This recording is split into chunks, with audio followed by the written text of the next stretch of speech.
Pronto, gravando.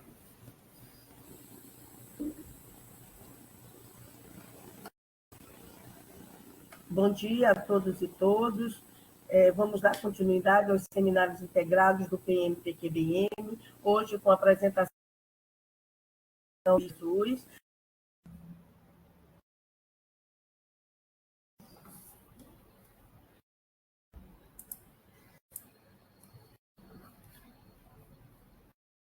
Eu acho que está falhando a fala do Luzimar. Não sei se travou para vocês aí também. Travou, eu não sabia se era a minha internet ou a dela. Tentar avisar. Ficou todo mundo na dúvida. Tá meio Ela está sem conexão. aqui. A professora Luzimar está sem conexão. Tá. Então, eu tô com o resumo do Lattes aberto aqui, então eu vou dar continuidade, né? Vamos para o nosso backup aqui.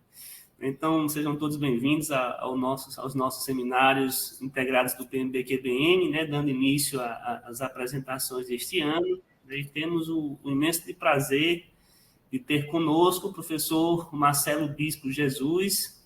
Professor Marcelo, ele é professor do programa de Biologia Molecular e Funcional pela Unicamp. Ele é graduado em Biologia, com mestrado e doutorado em Biologia Molecular e Funcional pela Unicamp, né? Teve o título de PhD pela Universidade de Groningen, na Holanda, né? E atualmente ele é o responsável pelo laboratório de interação nanopartículas-células, né? O NanoCell, lá na Unicamp. Os principais campos de atuação do professor Marcelo abrangem microscopia de fluorescência, análise de imagem, análise de alto conteúdo, aprendizagem de máquina para análise de imagem, endocitose, tráfego intracelular de nanopartículas, nanotoxicologia e estudo de nanopartículas lipídicas e hidróxido duplo lamelar como sistemas de transfecção não viral. Então, professor Marcelo, somos imensamente agradecidos pela sua disponibilidade em contribuir aqui com os nossos seminários. Espero que todos aproveitem a oportunidade, né, que teremos no dia de hoje. Então, pode ficar à vontade para iniciar, né, sua fala. Obrigado, Thales. Agradeço, professor Luzimar, Thales, professor Thales, o convite, né, do PMBQBM. Eu sou aqui da Unicamp, né, que é uma unidade nucleadora do programa.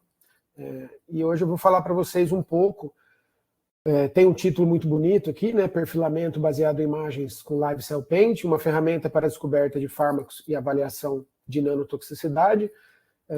Como o Thales comentou, o meu laboratório é chamado de NanoCell Interactions Lab, né, eu sou nucleado aqui na Unicamp, e as pessoas geralmente, tem meu e-mail aqui, se vocês quiserem anotar, né, e as pessoas geralmente me chamam de Bispo, porque tem vários Marcelos aqui, né. Então, para começar, pessoal, tem o título muito bonito aqui, mas a ideia dessa fala aqui, dessa palestra, é contar um pouco para vocês dos desafios de como que a gente mudou um pouco os rumos do laboratório. A gente tomou a decisão um pouco antes da pandemia de ir para essa parte aí de alto conteúdo, que já vou explicar melhor para vocês, e aí a gente começou essa migração do laboratório para essa nova ferramenta, né? E, inclusive, vou mostrar para vocês por que a gente fez isso. Então, vai ser um pouco das aventuras aí nesse projeto, nesse trajeto, desculpa, tá? Então, vamos lá. Então, como o nome do laboratório diz, a gente está bem interessado com a interação de nanopartículas, né, que tem um tamanho aí próximo de estruturas intracelular, né, como organelas, aí, os próprios vírus, e essas nanopartículas hoje a gente consegue produzi-las aí de muitas formas, de várias composições e para os fins mais variados, né? Então, desde carreamento de fármaco, gene, até coisas que vão vir a gerar algum problema, né? Uma das linhas do laboratório atual é, por exemplo, com o estudo de micro e nanoplásticos, que hoje em dia provavelmente vocês já devem ter ouvido falar. Então, essa interação de coisas do tamanho ou menor do que as células com o ambiente celular é o que chama a atenção da gente, né? E aí, essa área em específico, né, a nanotoxicologia, que é, como eu comentei para vocês, do plástico, ela foi estabelecida, ela é jovem, né, ela foi estabelecida entre 2005 e 2007, com 2005 foi publicado esse artigo aqui, Nanotoxicologia, né, uma disciplina emergente, que hoje tem aproximadamente 10 mil citações, e em 2007, mais ou menos, teve o início desse jornal aqui, né, que é chamado de Nanotoxicologia. Então, isso daqui marcou bastante essa nova era de olhar para os nanomateriais não só como ferramentas para resolver problemas, mas também alguns problemas que eles mesmos acabam gerando, né? E nosso grupo é bastante focado nessa parte também. Então, vou mostrar, como eu comentei, né, estou contando um pouco da história do laboratório. Então, o que a gente fazia um pouco antes da pandemia? A gente usava bastante ferramentas, né, que vocês já devem ter ouvido falar, ensaios celulares como MTT, ensaio da calceína PI-host, vermelho neutro, entre outros, que geralmente a área, o que a gente fazia? A gente expunha, incubava nanopartículas, né, em concentrações crescentes com o ambiente celular, e a gente geralmente seguia a morte celular. O que aconteceu aí na última década da nanotoxicologia foi que começou-se a questionar essas altas concentrações. Por quê? Porque no meio ambiente a gente acaba não entrando em contato com essas altas concentrações. Então, a gente passou para essa realidade mais ambiental, onde a gente tem exposição a baixas concentrações, e aí a gente não tem mais morte celular, porque essas concentrações elas causam alguns distúrbios, mas não morte. E aí, então, a gente passa a ter que estudar efeitos sutis. E aí, aqui a gente enfrentou um grande problema na área, que as ferramentas que a gente tinha, de repente, elas pararam de funcionar. Esses ensaios que eu comentei com vocês de morte celular, né, MTT, calceína, etc., eles pararam de fazer sentido, porque, como vocês veem aqui na esquerda, tem uma curva dose-resposta clássica, né? Você aumenta a concentração até que a viabilidade celular diminua, aqui no Y. O que acontece quando você testa baixas concentrações é que você não vê efeito nenhum. Esse gráfico que eu vou mostrar para vocês, ele mais adiante, inclusive, às vezes, a gente tem um efeito até meio que contrário do esperado, onde a gente tem esse aumento aqui, mas já eu vou entrar em mais detalhe sobre esse caso em especial. Então a gente ficou com esse dilema, né? As nossas ferramentas, elas não estavam mais funcionando e a gente passou a ter que desenvolver ferramentas novas. Ao mesmo tempo, estava acontecendo uma revolução bastante grande na biologia celular, que foi o aparecimento e a popularização dos ensaios de alto conteúdo, ou High Content Analysis, né? HCA, que o pessoal geralmente fala. E aqui, então, a gente olha para células, a gente não faz mais uma medida por poço, né? Como a gente usa aquelas plaquinhas lá, principalmente a de 96 poços. E a gente consegue detectar alterações antes da morte celular, isso tanto em tempo quanto em concentrações, né, menores do que aquelas que levam à morte. E permite observar as células, né? A gente vai ver as células. Aqui eu destaquei células vivas, já vocês vão entender o porquê. E a gente gera uma quantidade de dados imensa que vão ter uma finalidade tanto exploratória e também são muito mais quantitativos do que os anteriores. Não que o MTT não seja quantitativo, né? Mas aqui a gente vai ter muito mais um volume e uma diversidade muito maior desses dados. E eles têm uma alta reprodutibilidade e eles também são muito mais fáceis de serem escalonados, né? E um ensaio em particular que chamou a atenção da gente e que se popularizou muito é um ensaio que se chama Cell Painting, onde você literalmente pinta células, né? Aqui a gente está vendo o núcleo marcado com fluoróforo, o retículo endoplasmático, nucleolo, actina, Golgi, membrana, mitocôndria. E aí é interessante porque, por exemplo, esse ensaio ele foi meio revolucionário, né? Ele foi revolucionário por diversos motivos, e um deles, por exemplo, né? Uma coisa que, se você começar a aprender microscopia de fluorescência, vão falar para você nunca fazer, é misturar fluoróforos que têm fluorescência igual, né? Que vão ter a fluorescência aí no mesmo canal. E esse ensaio virou e falou, não, tudo bem misturar, não tem problema, e depois a gente vai lidar com isso na análise, né? Então ele teve aí uma característica bastante inovadora, e ele permitiu, então, a gente avaliar bastante perturbadores, que eles chamam, que pode ser sRNA, pode ser uma biblioteca de compostos, extratos naturais, nanopartículas e etc. E aí você consegue testar isso em uma quantidade muito grande, né, de amostras. Aí você vai fazer as fotos, né, as imagens de microscopia de fluorescência, vai adquirir essa informação. Aí tem uma parte na análise onde a gente vai separar as células, que é chamado de segmentação, e aí a gente vai extrair medidas dessas células e vai fazer análises morfológicas, análises aí que são diversas. Então esse ensaio ele tem aproximadamente 10 anos e ele de verdade mudou aí a forma que a gente faz pesquisa nessa área. E por quê? Porque ele consegue suprir aquela necessidade que eu comentei anteriormente de estudar, avaliar, quantificar danos que não são letais. Ele consegue ver alterações nas células que são subletais e são super importantes para a realidade, por exemplo, da nossa área. Só que aí o problema era fazer esse ensaio no Brasil, era complicado, porque ele usa 6, dependendo da forma que você roda ele vai usar 6 fluoróforos, que ainda assim, para a nossa realidade, são bastante caros, né? Eles são importados, e o problema sempre, se você coloca na ponta do lápis a quantidade, né, quanto custa uma plaquinha de ensaio, não é um valor tão exorbitante, mas o problema é que a gente tem que padronizar, a gente vai ter que aprender, a gente vai ter que fazer vários testes, e isso demanda uma quantidade de reagentes muito grande.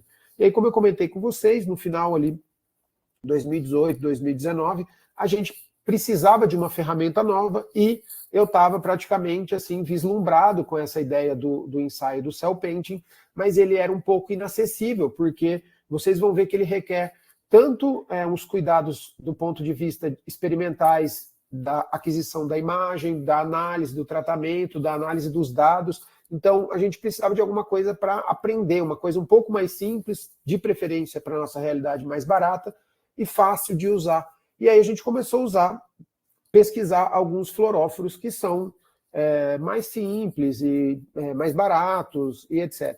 E aí eu lembrei de um fluoróforo antigo, que era bastante usado há muito tempo atrás, né, chamado laranja de acridina, que ele marca a célula, e ele foi meio que deixado de lado, justamente porque ele não é muito específico, ele marca muitas coisas na célula, então não dá para você usar ele com outros marcadores, mas era justamente o que tampava essa necessidade nossa de uma coisa simples, barata e que vai trazer bastante informação. Então a gente começou a testar esse método aí, né? Testar esse fluoróforo para fazer mais ou menos o que aquele monte de fluoróforo estava fazendo no ensaio do cell painting, né? Aí, uma característica interessante dele, aqui está a molécula, quando ele está em forma de monômero, ele tem uma fluorescência verde e ele se liga principalmente a oligonucleotídeo, DNA, RNA. E você vê que ele tem uma marcação, se você pensar do ponto de vista clássico, bem feia. Por quê? Você vê que o citoplasma está marcado, acho que, não sei se vocês conseguem ver meu mouse, eu estou tentando circular uma célula. O núcleo fica mais intenso, a gente consegue até ver o nucleolo, então ele se liga na célula de uma maneira aí bastante geral, né? Marca tudo na célula. E quando ele está em ambiente ácido, ele vai formar um empilhamento, né? Ele vai acabar empilhando, e isso vai acontecer dentro de vesículas ácidas, né? Principalmente endossomos tardios e lisossomos. E aí você consegue ver essas estruturinhas dentro da célula. E aí, então, a gente tem um fluoróforo, que ele é uma molécula extremamente barata, e ele está aí basicamente pintando a célula inteira também. E aí, para nossa, talvez, sorte, né? Uma coisa interessantíssima foi... quando a Fernanda, que começou a trabalhar com esse, que foi a que desenvolveu esse método, padronizou no laboratório, começou a trabalhar, a gente estava pensando em fixar as células, porque era o caminho que praticamente todo mundo seguia. E aí o que aconteceu foi que quando ela fixava a célula não ficava bom. E aí ela começou a tirar foto das células vivas, e as células ficaram super bonitas, dava para separar bem as coisas. E aí a gente falou, vamos seguir então com as células vivas, e na verdade isso mais para frente acabou sendo o grande diferencial do método, porque aquele ensaio que eu mostrei para vocês, apesar de muito informativo, de marcar as estruturas específicas, mitocôndria, Golgi, actina e etc., as células têm que estar fixadas, né? Então, obviamente, elas estão mortas, né? E aqui, então, a gente tem um ensaio que a gente consegue fazer com as células vivas. Então, só para vocês terem uma ideia, né? Depois a gente vai usar um software que ele identifica os núcleos das células para a gente, ele também identifica as células baseada naquela fluorescência que eu mostrei para vocês anteriormente. Ele consegue, aí se a gente tem a célula e o núcleo, a gente consegue excluir um do outro e ficar só com a informação do citoplasma. A gente também consegue juntar os dois canais e usá-los juntos, porque isso pode, de alguma forma, ajudar a gente com as informações ali, com análises posteriores, principalmente de aprendizado de máquina, essas coisas. A gente consegue, o software ele é tão fino que ele consegue contar e avaliar a morfologia dos nucléolos dentro do núcleo, e a mesma coisa com as vesículas no citoplasma. Então aqui já dá para ter uma ideia do tanto de coisa que ele está avaliando numa célula. Só para vocês terem uma ideia mais específica de números, ele faz 2.800 medidas por células. Vão ser medidas de intensidade, que é o que geralmente mais se usa quando a gente está acostumado a fazer fluorescência, mas também ele consegue fazer medidas de tamanho, de formato, da textura dessa intensidade, dessa fluorescência, granularidade, que vai ser bastante importante, por exemplo, para as vesículas, né, tanto nucleolo quanto as vesículas ácidas do citoplasma, e esse programa exporta, então, esses dados, né, como um arquivo CSV, se vocês tiverem alguma familiaridade, né, um arquivo muito fácil depois de lidar, e aí a gente vai conseguir fazer várias medidas, né, várias análises, vai processar isso daí para tentar ter alguma informação biológica, né, muito legal tudo isso que eu estou falando, mas a gente precisa chegar em alguma biologia, né, espero que mais para frente eu consiga mostrar isso para vocês. A questão é que 2.800 características é muita coisa, de verdade, né? Tem muita coisa que é redundante do ponto de vista biológico, matemático e etc. Medidas que uma deriva da outra, como, por exemplo, área, circularidade, perímetro. E aí, para fazer as análises depois, a gente vai ter que descartar. De verdade, a gente vai ficar aí com umas 300 medidas, tá? Mas o legal é que ele consegue, então, esse ensaio, ele vai dar informação sobre o núcleo, nucleolo, formato da célula, do citoplasma, número de células, então a gente pode usar ele para contar, né, para ver se um tratamento diminui ou aumenta o número de células, sobre a distribuição das vesículas ácidas, né, isso é bastante importante, porque no caso de nanopartículas, elas mexem bastante com essas vesículas, vou mostrar um exemplo para vocês. Então, apesar de não ser uma coisa específica, como o outro ensaio que eu mostrei para vocês, que falava de mitocôndria, Golgi, actina e etc., como eu comentei, a gente tem aí também uma ampla avaliação da saúde celular, né? Então, uma ideia aqui de o que a gente chama de receita de perfilamento. O que é esse perfilamento?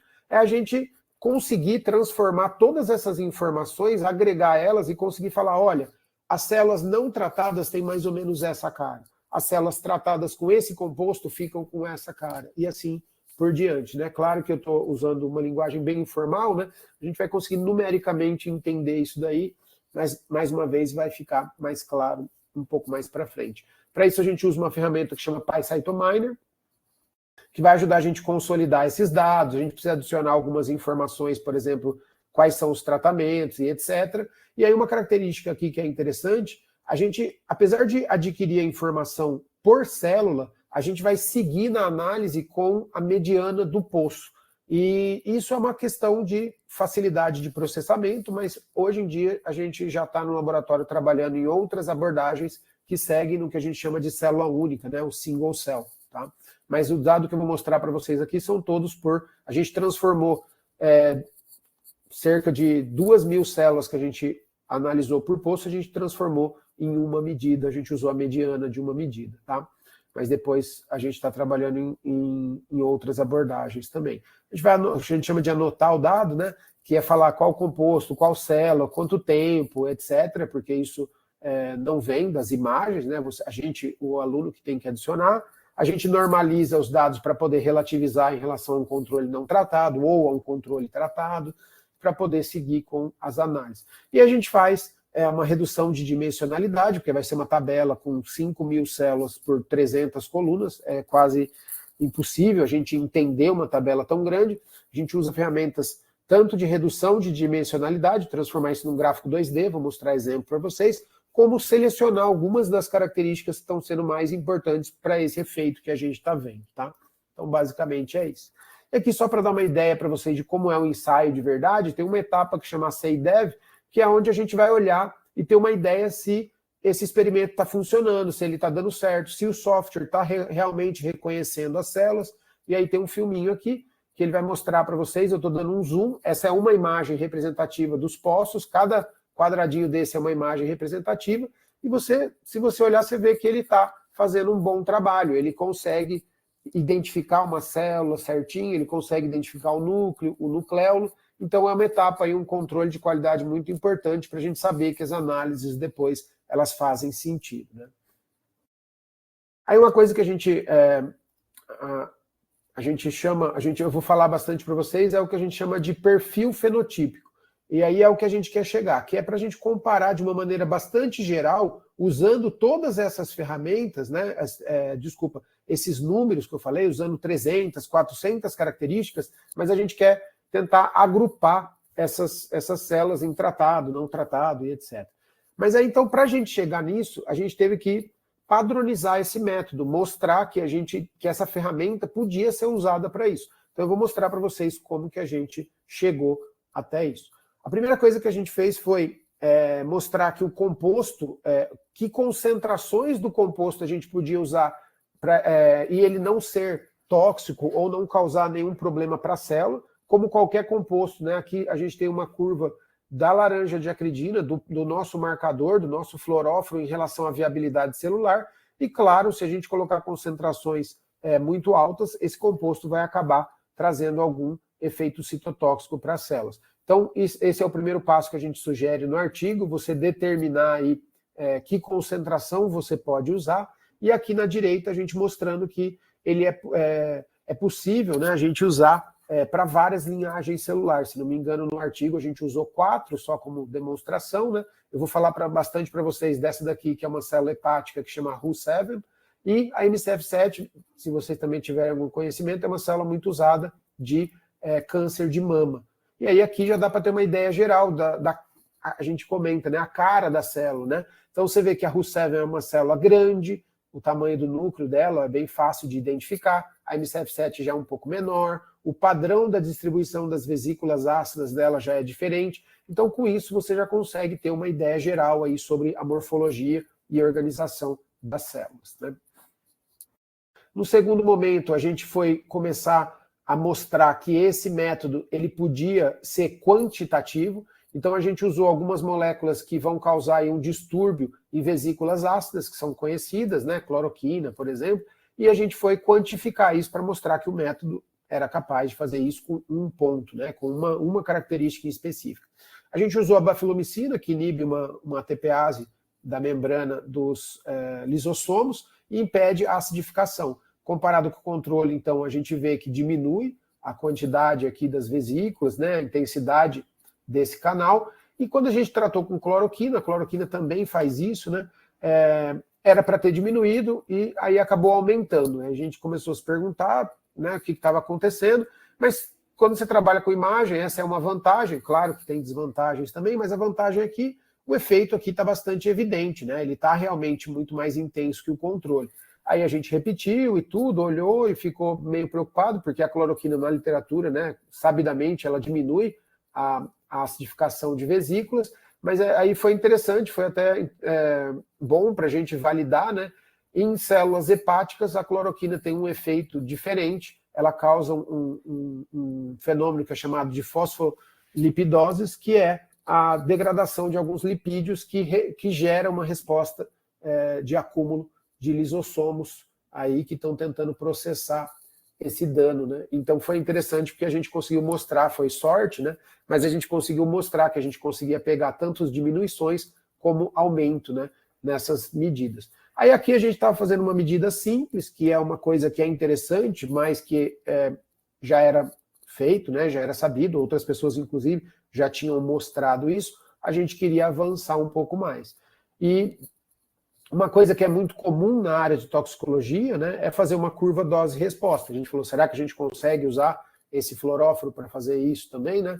Um exemplo clássico é o ensaio do MTT, que é um composto que ele é reduzido principalmente em desidrogenases mitocondriais, e aí a gente consegue ter uma avaliação indireta sobre a saúde celular, o que a gente geralmente se refere como viabilidade celular. Aqui a gente tem um tratamento com 2 nanopartículas, que eu vou mostrar depois mais dados para vocês, e você vê que não tem uma curva dose-resposta, porque eu estou usando concentrações mais próximas das concentrações ambientais. E aí, como eu comentei com vocês, teoricamente, nessas concentrações, o ensaio do MTT está falando que as células estão bem, não tem redução da viabilidade. Vocês veem que o último ponto ele tem uma tendência de queda, né, de redução da viabilidade, mas de verdade a maioria dos pontos aqui eles estão sendo ok, né, não estão interferindo aí na saúde celular. Aí quando a gente usou o teste do Live Cell Painting, a gente já consegue ter, esse daqui é um daqueles ensaios que eu comentei com vocês, né, de redução de dimensionalidade. Então, nesse gráfico, a gente está usando mais ou menos aquelas 350 características, mas ele reduz em 2 dimensionalidades para a gente conseguir fazer um gráfico e enxergar, né? Caso contrário, ficaria muito difícil. E aí você vê que tem uma tendência clara aqui, ó, das baixas concentrações estarem nessa região do plot aqui, e as concentrações maiores claramente separadas mais para o lado superior esquerdo do gráfico. E aí, claro que isso é uma coisa, como eu comentei, né? Ele amassou, ele agregou aqui muita informação e aí dificulta um pouco a interpretabilidade, porque tudo bem, eu estou vendo que é diferente, eu estou vendo que ele consegue separar claramente os tratamentos, né? Mas, e aí inclusive concentrações aqui a qual os seres humanos estão expostos, né? Que é chamado de ocupacional, mas aí a gente consegue ter uma ideia aqui de efeito se a gente olha para essas fotos e a gente começa a ter uma ideia de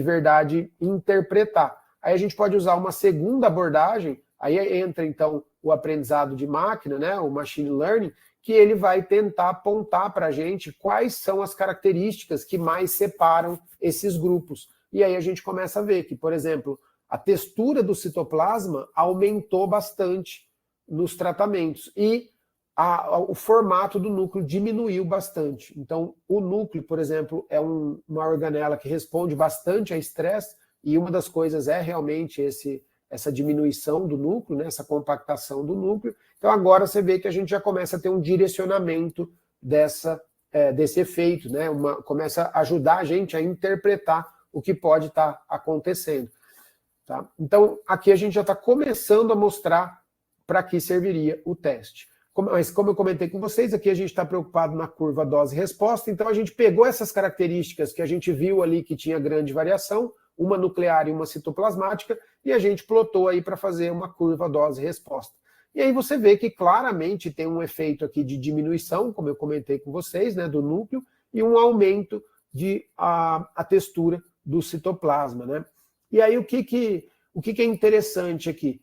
Se vocês, agora a gente pode olhar as imagens e conferir se realmente é isso que a gente está vendo no núcleo, a gente consegue ver umas alterações, a gente consegue avaliar também o citoplasma, e a gente vê que tem pontos aqui, né, que são significativamente diferentes do controle.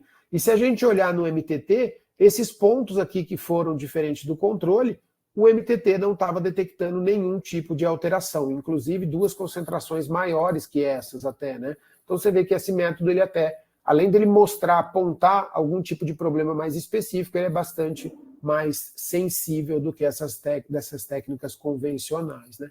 E aí a ideia, então, nessa parte inicial, é mostrar para vocês que a gente consegue usar essa técnica. Ela não é uma técnica que vai te mostrar mecanismos específicos, ela é uma técnica mais geradora de hipótese, né? Mas ela conseguiria apontar para você mecanismos como dano ao DNA, morte celular, endocitose, autofagia, resposta inflamatória e etc. Então a ideia é geralmente exatamente usar ela como um screening inicial.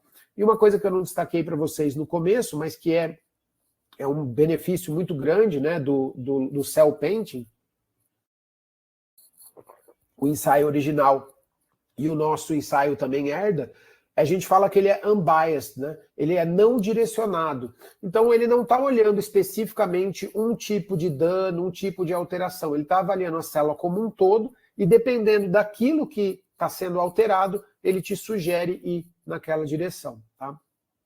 E aí, por fim, a gente foi fazer o que eu falei para vocês, que é o perfil fenotípico, né? Que inclusive pode ser usado para se fazer screening de fármacos e etc.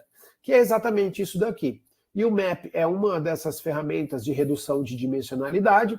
Aqui a gente tratou aquela célula de hepatócito, a Ru7, com diferentes compostos que a gente sabe que causam hepatotoxicidade em seres humanos. Então elas alteram a estrutura, a organização das células, né, em vivo. Aí a gente jogou elas na cultura de célula, tem vários compostos aqui que vocês tem aspirina, né? Tem vários compostos que você, orfenadrina, entre outros, que vocês já devem ter ouvido falar, são fármacos comuns, né? Eles pertencem a uma classe de compostos que é chamada de DILI, que é compostos que causam dano ao fígado, né?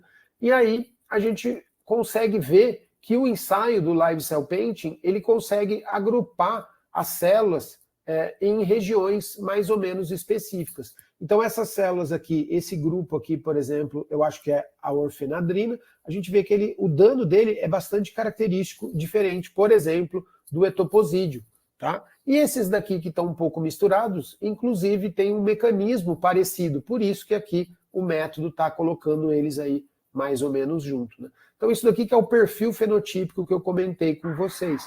Ele pode ser usado para várias coisas. Por exemplo, você pode, eu vou mostrar num exemplo à frente para vocês podem ter uma célula que ela tem vamos dizer, uma alteração e uma outra célula que é a célula saudável e você quer tratar a célula com alteração e ver que composto, por exemplo, faz ela voltar a ter aquela característica de célula saudável, né? Às vezes chamada aí de recuperação de fenótipo, um ensaio bastante comum em biologia celular e não só celular, né? Na biologia de maneira geral.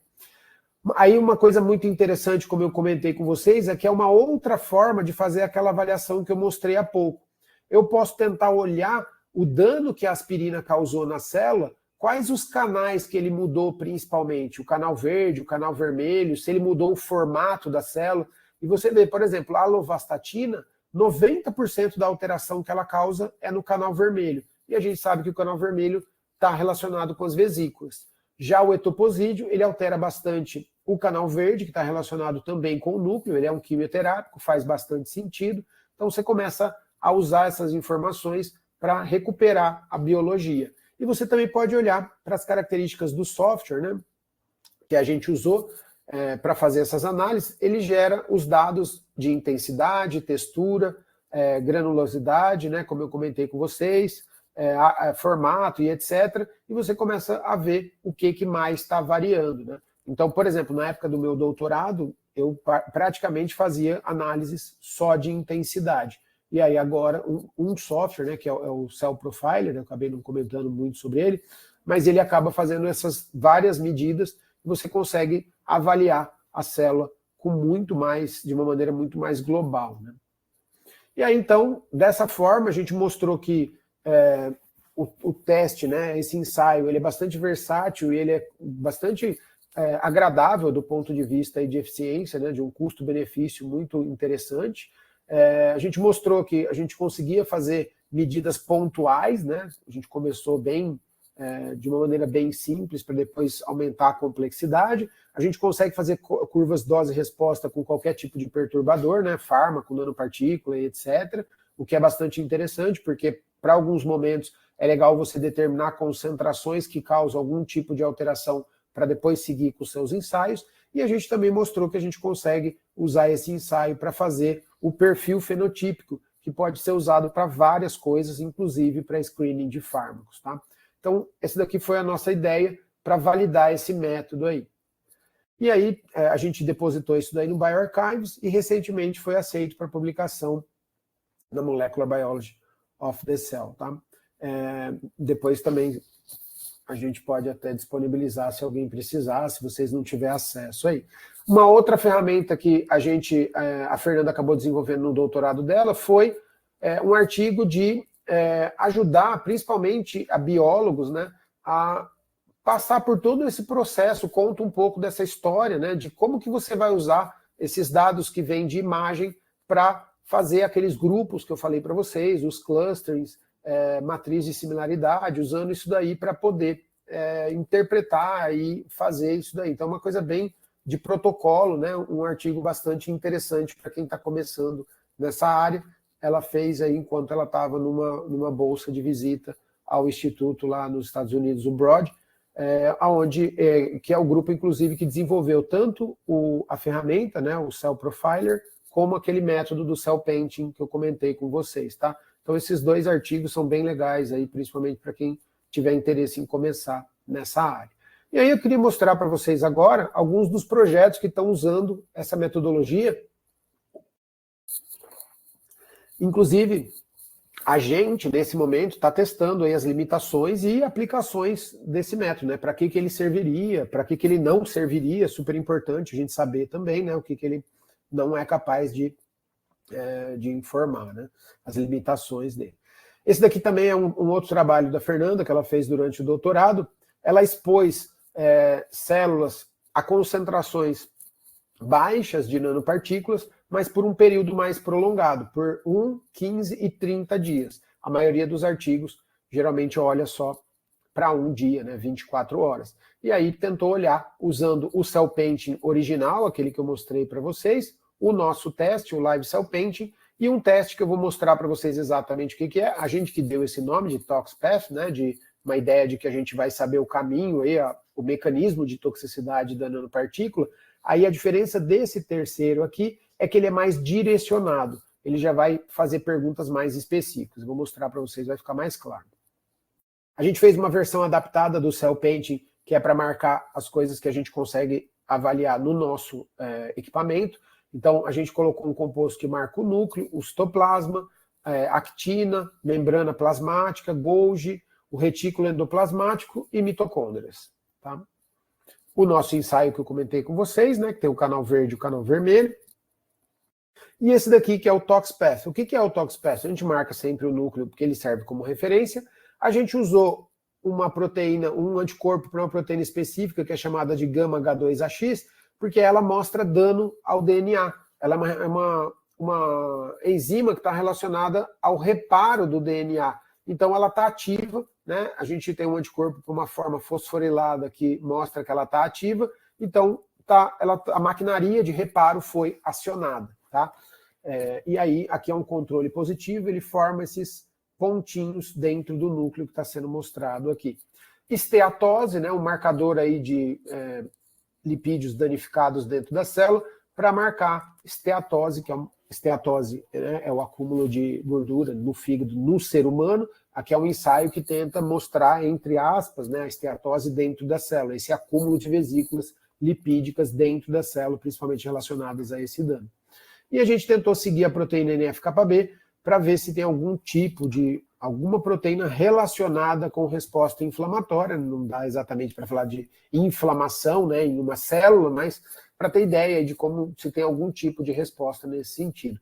Então, a diferença desse ensaio aqui, dessa marcação, a gente vai fazer exatamente aquela mesma dinâmica da análise, de separar por célula, de fazer as quantificações, mas aqui agora eu estou apontando para danos específicos. No nosso ensaio e no Cell Painting é uma coisa mais geral. Aqui não, aqui eu estou vendo se tem dano no DNA, inflamação e esteatose. Por mais que, claro, as marcações sejam bastante indiretas, mas elas já estão relacionadas a um processo mais específico. Aí vou resumir, pessoal. Se alguém tiver algum interesse, depois pode entrar em contato e tal. Mas uma coisa muito interessante que a Fernanda conseguiu mostrar nesse trabalho foi que a gente consegue mostrar aqui em azul, tem as células expostas por um dia, então elas têm um padrão, né, de toxicidade, com 15 dias tem outro padrão e com 30 dias tem outro padrão completamente diferente. Então isso é bastante interessante porque a toxicidade, ela também, a célula vai responder a um agente perturbador a depender do tempo que ela fica exposta e de maneira, inclusive, diferente. A gente conseguiu mostrar isso. Para conseguir separar isso daqui, ela juntou os dados de todos esses testes, dos 3 que eu mostrei para vocês, e aqui a gente vê quais os testes que mais contribuíram, que mais ajudaram para separar essas células aqui em dias diferentes, né, os tratamentos diferentes. A gente vê, então, aqui tem a nanopartícula de 40 nanômetros, aqui embaixo a de 100, e aí a gente vê aqui em vermelho tem o ensaio do Cell Painting, que ele ajuda a separar. Ele é o que mais contribui com informações para separar, mas isso não é exatamente nenhuma surpresa, porque ele tem muito mais fluorófilos e muito mais canais, né? O que eu achei bastante interessante dessa análise é que quando a gente está comparando aqui um dia versus 15 e um dia versus 30 para nanopartícula de 100 nanômetros, o nosso ensaio, que só tem 2 canais e não é direcionado para nenhum tipo de estrutura, ele teve aí uma quantidade de informação bastante grande, se a gente levar em consideração o tanto de marcadores que tem no Cell Painting, né? Outra coisa que chamou a atenção, que foi bastante a um primeiro momento foi uma surpresa, né? Foi o ensaio que apontava para danos específicos ter contribuído tão pouco. Mas aí isso mostra também uma questão muito importante, né? É que aqui, entre aspas, quando você aponta para alguns danos específicos, você está tentando adivinhar que tipo de dano que aquele material está causando na célula, e aqui a gente vê que, por exemplo, 13% do dano que está causando a gente conseguiu, entre aspas, né, adivinhar com o método, só que a grande parte, aqui 87% nos dois casos, são danos que não estão relacionados com aqueles que a gente inicialmente poderia estar fazendo a nossa hipótese em cima, né? Então mostra que essa abordagem aqui não enviesada, né, uma abordagem onde você olha o dano de uma maneira geral, pode ser bastante interessante, pode inclusive revelar coisas que você estaria deixando passar ainda. E aí aqui outras formas, né, de explorar o dado, como a quantidade de dado que a gente gera é muito grande, você tem uma infinidade de possibilidades aí. Aqui a gente separa, só vou destacar aqui o nosso ensaio, que, por exemplo, para separar um dia de 15 dias, 87% da informação veio da região nuclear. Então você vê que, de novo, como eu comentei com vocês, você começa a tirar biologia, você começa a ter aí algumas pistas do que pode estar sendo importante para essas alterações, né? E aí, se a gente olha para características, né, para medidas que o software fez mais específicas, como, por exemplo, o tamanho e o formato do núcleo, a gente vê que as nanopartículas aqui com um dia, a gente não tem alteração nenhuma na resposta nuclear. Aqui tudo em azul são todas as medidas dentro de um dia. Com 15 dias a gente já vê uma grande diferença e com 30 dias também. Tá? Então a gente começa a ver, por exemplo, alterações que só vão vir a aparecer depois de um tempo maior. E como vocês podem estar percebendo, a intensidade também está bastante modificada. Aí uma outra abordagem que a gente tem no grupo, né, foi o trabalho da Mariana, que é os micro e nanoplásticos, né? Então a Mariana testou os microplásticos em células HepG2, que são células hepáticas também, e as células Ru7, que são células hepáticas. Aqui a ideia era tentar ver, por exemplo, se você tem duas linhagens, se elas vão reportar a mesma coisa e etc. E a gente comparou com os ensaios convencionais, o ensaio da calceína, que é baseado em fluorescência, e do MTT, que eu já expliquei para vocês. E comparou com a abordagem do nosso ensaio. Tá? Aqueles dados que eu mostrei inicialmente eram do trabalho da Mariana. Aqui o MTT, em concentrações maiores, ele reporta um aumento da viabilidade celular, que poderia, por exemplo, ser aumento na proliferação, aí obviamente que deveria ser checado posteriormente, e esse ensaio, esse resultado, ele é corroborado pelo ensaio da calceína, onde a gente também tem um aumento da viabilidade em concentrações mais altas, né? Então aqui, o que basicamente esse ensaio estaria falando é que o plástico ele não tem efeitos nas células tratadas, inclusive em concentrações maiores ele está levando um aumento aí. É claro que aumento em quantidade de células, proliferação pode ser preocupante, né? Pode ser genes carcinogênicos, né? Que podem estar sendo ativados, né? Mas não tem nenhum sinal de toxicidade muito claro, né? Quando a gente usa o nosso ensaio, a Mariana sempre que apresentava gostava dessa abordagem, então o controle vai ficar fixo aqui no lado esquerdo. Esse daqui é o nosso ensaio, Live Cell Painting, as imagens, né? Eu mostrei bastante os dados processados ali, mas vamos dar uma olhada na cara como ficam as imagens. Eu tinha mostrado em tons de cinza, agora eu estou mostrando em vermelho para dramatizar um pouco, vocês já vão entender o porquê. E aqui eu vou aumentar as concentrações de plástico, tá? Então aqui 0,01%, agora 0,1% de plástico, já tem uma clara diferença em relação ao controle. 0,05%, aumentou 5 vezes. Vocês veem que a quantidade de vesículas ácidas aumenta bastante, e quando a gente chega a 0,1, a morfologia, a quantidade de vesículas, a organização do núcleo altera completamente. E aí a questão é, nos ensaios tradicionais, nessas concentrações, as células têm a sua viabilidade aumentada. Muito provavelmente esse estresse aqui está levando ao aumento do metabolismo, possivelmente aumentando aqui o que o MTT reporta, e também a geração de espécie reativa de oxigênio pode aumentar o efeito, a fluorescência da calceína, e aumentar aqui a viabilidade no ensaio da calceína. Então, vocês veem que a imagem, né, ela carrega informações que às vezes passam desapercebidas em outros ensaios. Aí ela fez aquela abordagem de extrair os dados, né, testar com as concentrações e ver quais as concentrações que geram um perfil fenotípico diferente do controle. Aqui em cinza tem o controle, está mais ou menos nessa região. Você vê que conforme a gente vai aumentando a concentração de microplástico exposto, essa característica da célula, esse perfil, ele vai alterando até que as concentrações maiores levam a perfis bastante distintos, como a gente podia ver isso, inclusive, ali no olho, né? Aqui é o mesmo ensaio do Live Cell Painting, ela colocou o canal vermelho em rosa, né, em magenta aqui, para facilitar aí a distinção, principalmente porque às vezes tem alguma pessoa que tem dificuldade em diferenciar o verde do vermelho, né? E aí, outra coisa que é interessante é que você consegue olhar para essas características e ver que principalmente nas vesículas ácidas, consegue olhar aqui as baixas concentrações e as altas, a gente vê que o plástico, ele inclusive está causando alterações maiores do que o controle positivo aqui. Então a gente começa a repensar aquela ideia de que ele é praticamente inofensivo, né? Aí a gente fez alguns ensaios para tentar ver uma coisa mais específica, se era autofagia, né? A gente vê a marcação aqui de marcador de lisossomo, que aumentou bastante. Ela não foi acompanhada da LC3, mas esses ensaios mais mecanísticos a gente está tentando repetir agora, mas é o que apontou aí os ensaios preliminares, né? Um outro, eu queria só mostrar rapidamente esse daqui, que é o trabalho da Thaís, onde ela trabalha com células de mama dormentes. O que são células dormentes?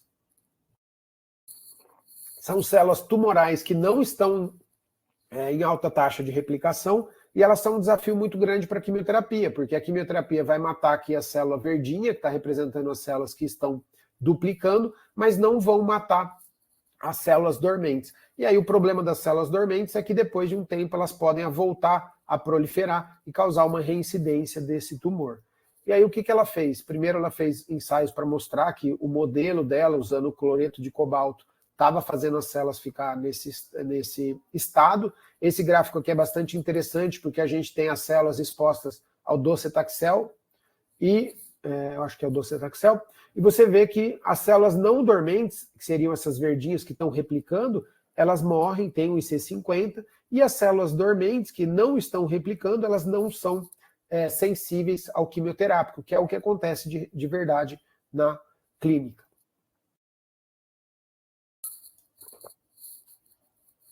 Usando então o ensaio do Live Cell Painting, a gente tem as células dormentes e não dormentes, e aqui a gente tem caracterizado o perfil das células. Então, por exemplo, eu posso querer usar agora um fármaco que transforma essas células roxas nas células pretinhas. Por quê? Porque eu sei que eu tenho quimioterapia que é eficiente contra essas células, mas essas não morrem. Então, o que a Thaís fez?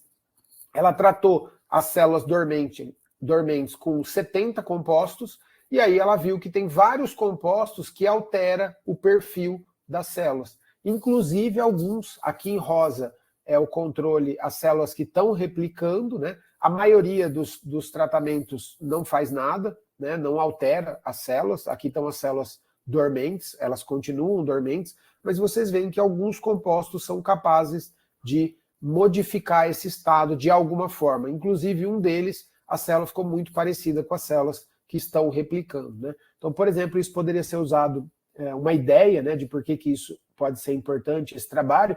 Primeiro, porque ele poderia ser usado junto com o quimioterápico.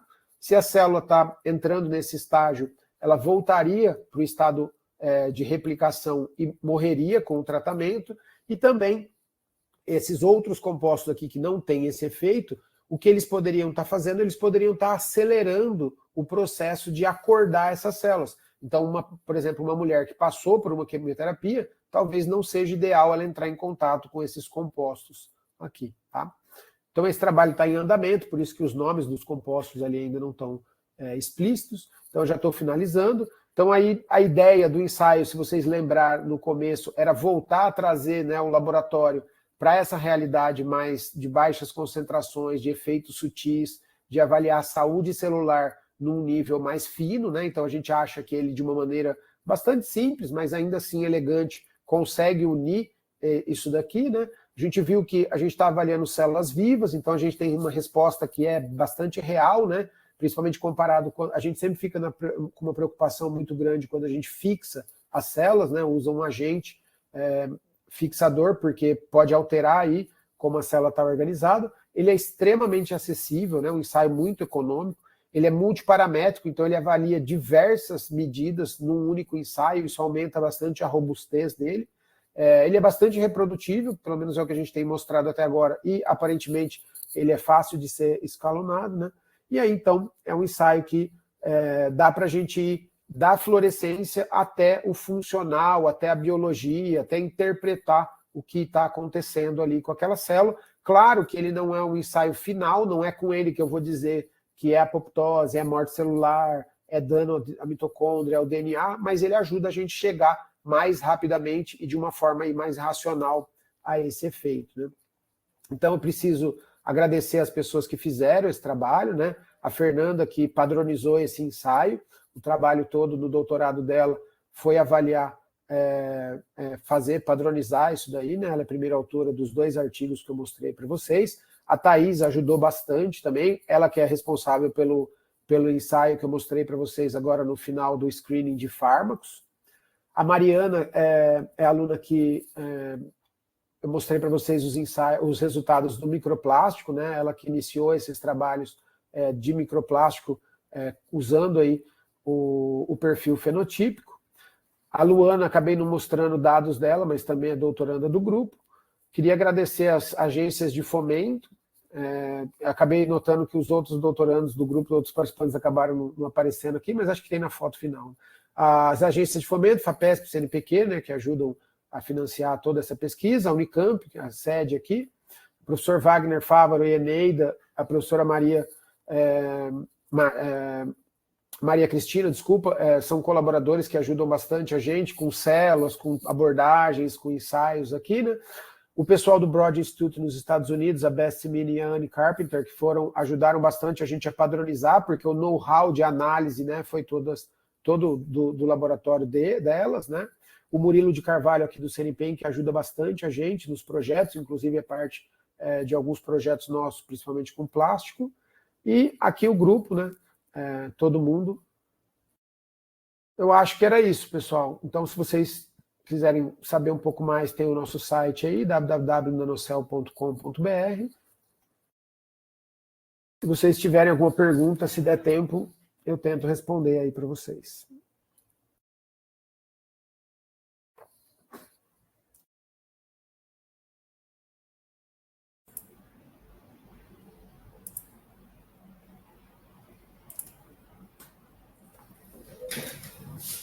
Então, muito obrigado, professor Marcelo. Né? A professora Flávia já deixou aqui uma pergunta, ela não pôde ficar até o final, mas eu vou adiantar aqui, quem quiser, né, pode colocar no chat, né, ou então levantar a mão e a gente abre aqui para as perguntas. A professora Flávia parabenizou pela apresentação e ela gostaria de saber se o lipid tox é também usado para ver lipid droplets. E também se tem algum marcador para alteração de peroxissomo. Precisaria dar uma olhada no datasheet, mas eu acho que o lipid tox dá para ver, sim, as vesículazinhas de lipídio dentro da célula, né? Peroxissomos, de cabeça, eu não sei, né? A gente usa muito de uma marca específica, a maioria dos fluoróforos, precisaria dar uma olhada para ver se eles têm alguma ferramenta para isso, né? Sim. E aí uma dúvida pessoal, assim, com esse série de novos parâmetros que são possíveis de se avaliar com essa metodologia, como é que nós podemos afirmar, ou então que parâmetro específico a gente vai utilizar para dizer que uma determinada substância ou determinada concentração será realmente segura? Né? Porque, assim, pelo que foi mostrado, concentrações muito menores, se a gente for avaliar de forma mais específica, pode, né, causar alterações diversas.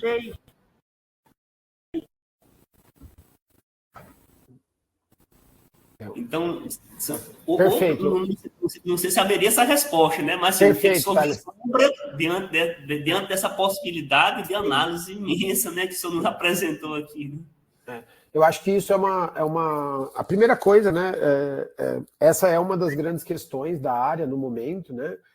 Claro que a gente precisa tentar fazer uma relação, né? O que a gente encontra em células, o que isso significa para o organismo, é a primeira coisa. E a segunda coisa é onde que a gente vai, que parâmetros usar e o que vai determinar que um composto, por exemplo, é tóxico ou não. Eu acho que aqui tem duas coisas, né? Acho que a área está evoluindo muito, né? Tem alguns projetos grandes, né?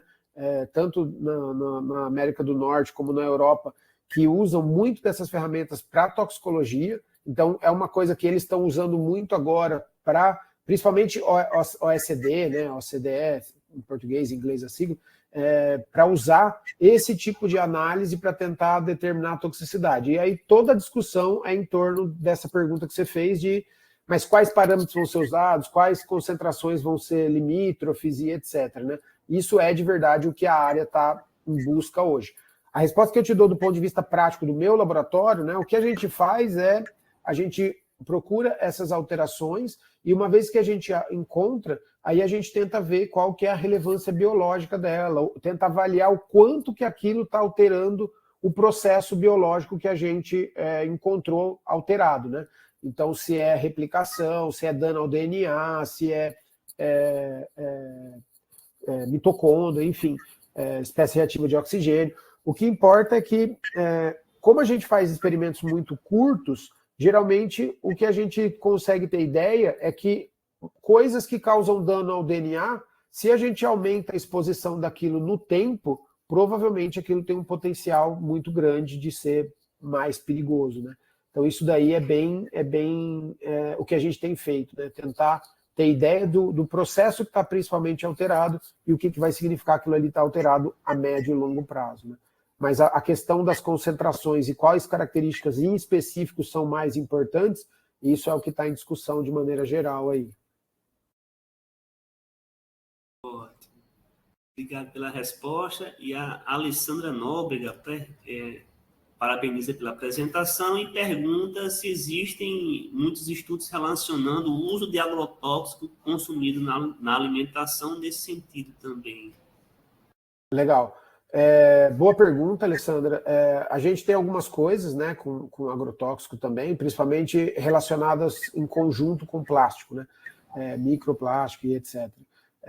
E com certeza, né, tem bastante, se você procurar, você vai encontrar vários estudos que fazem isso. E como é uma técnica que ela é fácil de ser escalonada, né, tem lugares que tem esses robôs e tem esses microscópios que conseguem lidar com uma quantidade muito grande de amostras. Geralmente eles testam assim, bibliotecas, né, de fármacos, uma quantidade bem grande. E agora outra coisa que está aparecendo, que é bastante forte na área de alimentação, né, é a questão da combinação de compostos, né, porque quando você come, é diferente de um fármaco que você é exposto aquele composto em específico. Quando você come é uma mistura de coisas, né? Então, também, essa parte da combinação é bastante interessante nessa área aí.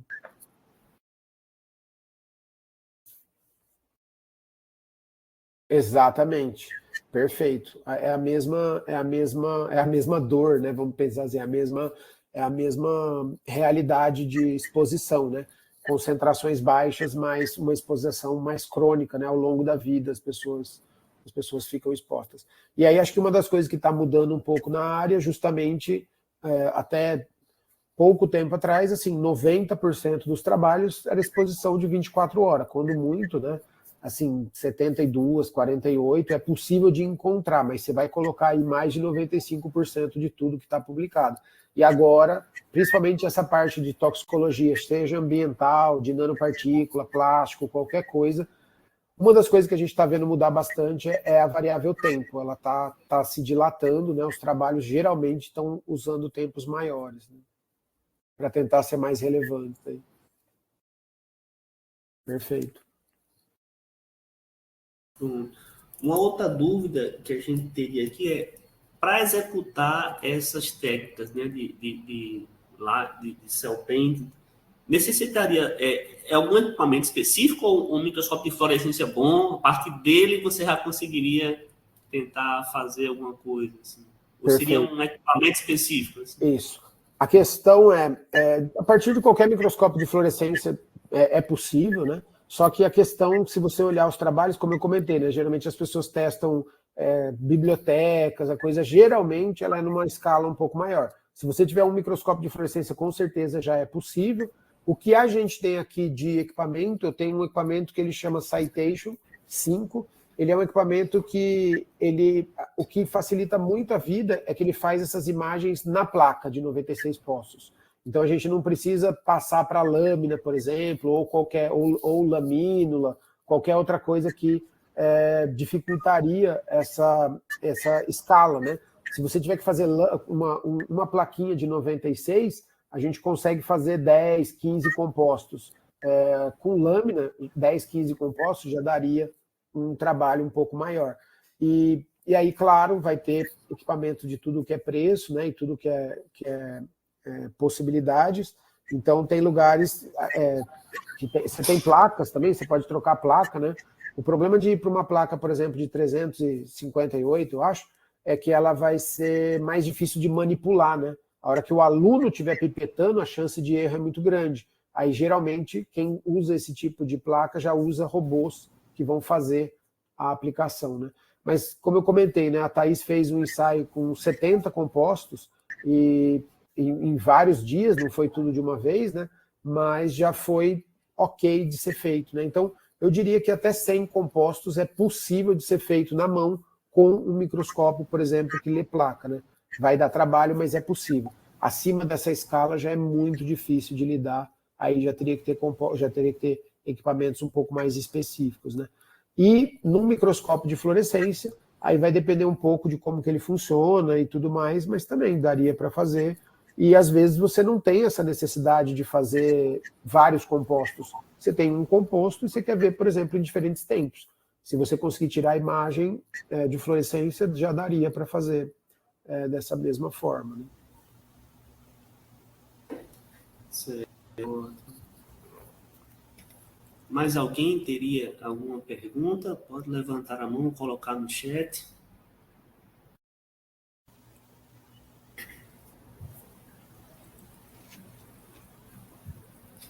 Se não, né, pelo avançado da hora também, nós agradecemos demais, professor Marcelo, pela disponibilidade, né, pelas possibilidades que nos trouxe com essa palestra, com esse seminário, com as perspectivas e interações. Aqui no meu laboratório, por exemplo, a equipe já causou um maior alvoroço aí. Em breve estaremos entrando em contato, professor Marcelo. Então, agradecemos. Luzi, pode fazer as honras finais. Bom dia, desculpe, caiu alguns momentos a minha internet, mas vocês estão me ouvindo. Eu só tenho que agradecer ao professor Marcelo por aceitar esse convite, um tempo tão curto para preparar essa apresentação, excelente. Eu também gostei muito do trabalho que vem sendo desenvolvido, eu acho que poderá ter bastante interações com grupos de pesquisa do PMBQBM, das diferentes universidades, inclusive aqui na UFBA. A ideia desse seminário é justamente essa, é possibilitar a interação entre diferentes universidades e grupos de pesquisa, principalmente das nucleadoras com associada, já que a possibilidade de realizar alguns experimentos torna-se mais fácil. A ideia é essa e é mais um desafio, porque significa também buscar recursos para viabilizar essas interações e esse translado de estudante entre as diferentes universidades. Nós só temos que agradecer, professor Marcelo, pelo trabalho que o senhor vem desenvolvendo, sua excelente apresentação, e estamos à disposição para promover maiores interações entre os diferentes núcleos de pesquisa que participam do nosso programa. Eu que agradeço, Zimar. Thales, foi um prazer. Meu contato está aqui, fiquem à vontade aí. Eu vou estar disponibilizando para todo o grupo daqui da UFBA, inclusive depois da gravação também, para que tenham conhecimento do trabalho que o senhor vem desenvolvendo. Legal, agradeço. Então era isso, agradecemos a todos pela presença e até a próxima edição, né, dos nossos seminários integrados. Um abraço. Até mais, Não pessoal. esqueçam, por favor, de preencher a lista de presença que Luísa colocou no grupo, no Notas, né? Mensagens. Tentar lá em cima. Eu anunciei aí essa lista de presença em cima e também queria avisar que a gente vai botar no YouTube do Multicentro, tá? Então, a gente vai baixar o vídeo e também colocar lá no Multicentro. Muito obrigada, Marcelo. Eu que agradeço, prazer, Luísa. Tchau, gente. Boa tarde. Tchau, tchau, gente.